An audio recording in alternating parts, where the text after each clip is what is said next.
সকাল হয়ে গেছে, রেডি হয়ে গেছি, আমরা হোটেল থেকে চেক আউট করে নিলাম। নিউ ইয়র্কের দিকে রওনা দিচ্ছি।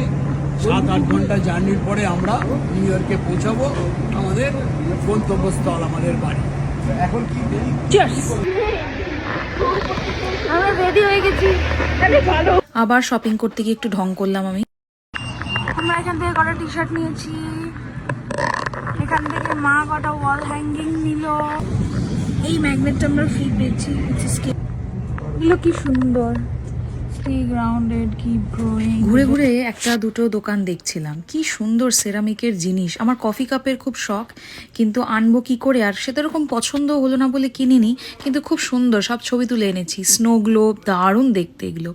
তারপরে গেলাম ব্রেকফাস্ট করতে নিচে, এই যে আর্কেড, গেম আর্কেড, এর থার্ড ফ্লোরে না সেকেন্ড ফ্লোরে, আমার ঠিক এক্স্যাক্ট খেয়াল নেই।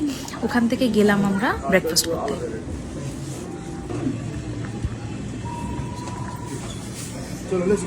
এখানে আমরা খেতে এসছি আমরা। ইয়ে ভালো, hot chocolate is very famous here, যতবার খেয়েছি ভালো খেয়েছি।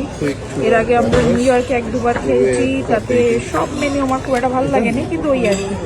আর স্ট্রবেরি ওয়াফলটা ট্রাই করেছিলাম ফ্লোরিডাতে, ওটা ভালো খেয়েছিলাম, তাই খাবো। এসে গেছে আমার হট চকলেট। আমার বরাবর হট চকলেট ভীষণ ভালো লাগে। তারপরে একে একে আমার স্ট্রবেরি ওয়াফেল এলো, যে যা অর্ডার দিয়েছিল সব এলো। বিভিন্ন ধরনের অমলেট পাওয়া যায়, সেগুলো খুব টেস্টি, কিন্তু আমার যেন এখানে এই ওয়াফেলটাই ভালো লাগে। খেলাম, তবে সেখানে খুব অর্ডার নিয়ে ঝামেলা হয়েছিল। এক বলা হচ্ছে আর আরেক জিনিস দিচ্ছে। ওভার ক্রাউডেড রেস্টুরেন্ট হলে যা হয়।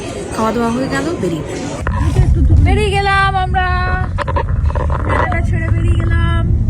এবারে যাচ্ছি ওয়েসে। নায়াগ্রা ফলসকে বাই বাই করে এসে গেলাম ইমিগ্রেশন করতে। সেই এক প্রসেস, ইউএস ঢোকারও তো সেই ইমিগ্রেশন করতে হবে, করলাম। New York, Queens, Jamaica, much more specifically. আসছি পরের ব্লগ নিয়ে, টাটা।